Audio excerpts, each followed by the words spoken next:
Hello everyone, we're going to spend a few minutes talking about physical and mental health for EMS providers and some strategies to maintain a long career and stay physically and mentally well. And on the physical side, there's EMS providers are at risks for, there's a few different areas that put us at risk for poor health.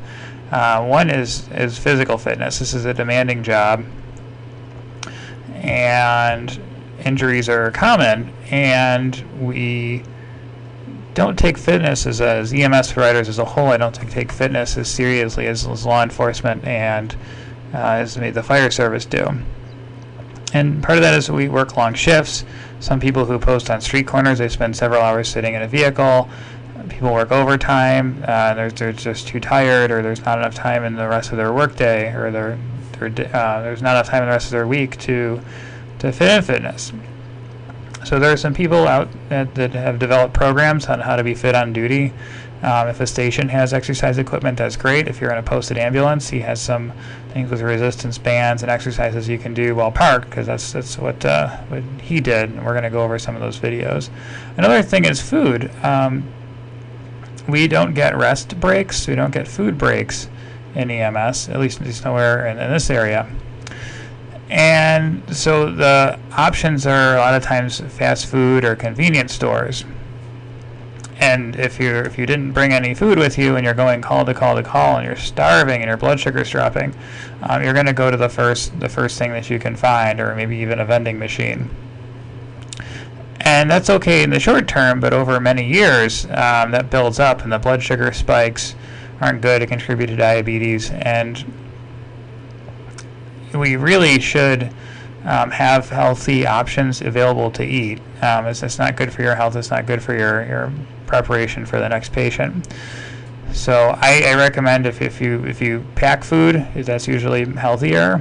And if you don't pack, if you're planning on ordering food somewhere, you should at least pack a snack or bring a power bar with you to get you through a call until you can stop, because you don't know when you'll be able to. And if you are going to go to a fast food or Wawa or Royal Farms or something like that, they have healthy options. So they have the salads, and you want things with proteins and not as much sugar. And as far as fatigue, so if you are tired on a shift, then you should go for coffee or tea for your source of caffeine, not energy drinks. Another thing that EMS providers often take for granted is sleep, and then we don't do it. There's pressure to work overtime. Sleep is as necessary as food, and lack of sleep can cause all sorts of things like high blood pressure and diabetes, which the fitness and the food we're already at risk for, and things like depression and anxiety can come from lack of sleep, which on the stress side is also something that EMS providers are at risk for.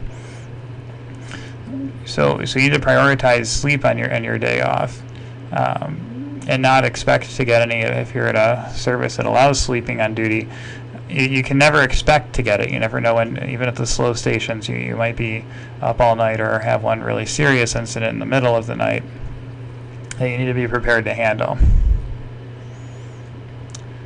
So let's talk about stress. So stress is the body's response to a demand that's placed on it, and there's eustress. This can be a positive thing. It motivates you to achieve. You all want to be paramedics, and that in itself is eustress. But distress is when you feel overwhelmed and you feel like you can't cope, which is probably something that you're all going to experience at some point over the next year as well.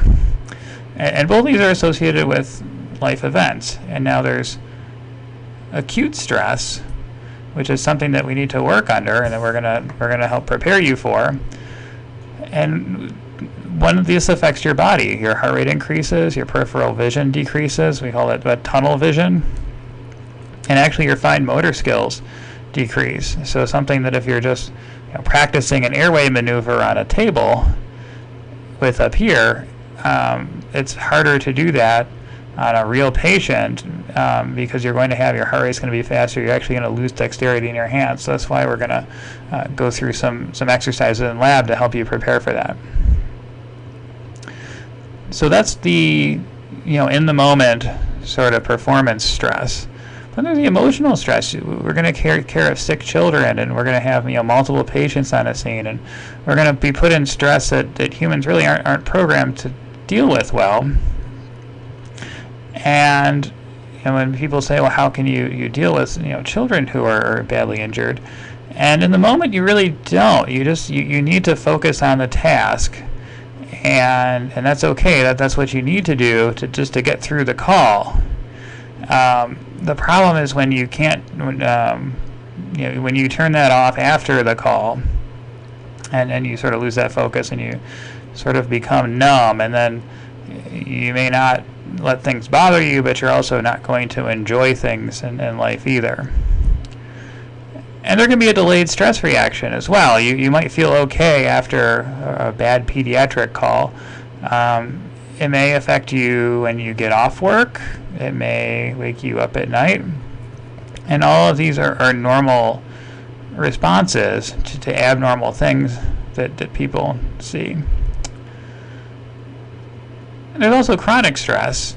EMS in Delaware, they're very fortunate that the counties pay well enough that you can raise a family and own a house in the area where you work. In a lot of places that's not true. Paramedics make below near the poverty line, and shift work brings stress as well. You're away from your family. When an event comes up, you're always going to be looking to see if you have to work. You don't know when your shift's going to end. If there's a call 5 minutes before your shift change, or if the person relieving you doesn't show up, then you're going to have to stay.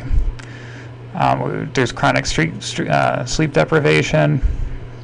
And there's overtime on top of all that, so that makes the shift work even more difficult to manage. So how do you stay well? One of the things is to carve out time for sleep, carve out time for exercise, and carve out time for doing things that you enjoy that aren't related to work. EMS kind of attracts a type A, action-oriented people that may be hard to do that, but if you do these things early in your career, it'll be something that you can maintain later on. You're going to build good habits that are easier to keep rather than taking on bad ones that you have to break. When this becomes when you're not emotionally well, some signs to look for are feeling the opposite of how you normally are. And people may point this out to you. People may notice this about you. You don't do the things that you used to enjoy. Your personality's different. You may dread going to work, whereas once this is something that you really enjoyed. And then this over time, this can lead to burnout. And the scary thing about burnout is that people don't care anymore. We see these headlines on the EMS websites about person refused to go on a cardiac arrest because their shift was over, and how could they do that? Well, when you get burned out and your whole perception of this is different, and that can be scary, and it can be temporary. I think everyone goes through something like that to burn out to some degree, and the key is to recognize when it's there and take some action to get back to focus. Suicide in EMS is a big problem. There's they did a survey that showed that a third of EMS providers of the 4,000 that they surveyed had contemplated suicide in the last year. I'm pointing this out not because I think that will necessarily happen to you or that this is something that everyone deals with, but that to look for the signs, all of that's sort of like right before the stroke. You're trying to manage the high blood pressure and do things in advance before you get to that point. So recognize the signs, and there is help. We don't like to show that we're vulnerable. We don't like to show emotions. We don't like to maybe do something that would send a message that we can't handle the stress or we can't handle this work. When this is all normal things. So after critical incidents, one option is called critical incident stress debriefing. And this is where it's usually a volunteer with some training, meets with the responders on a call. Usually it's like a mass casualty incident or something where a high-profile incident where someone was killed or seriously hurt, and some people don't want to talk in a group about how they feel or how they respond to what happened, and that's okay.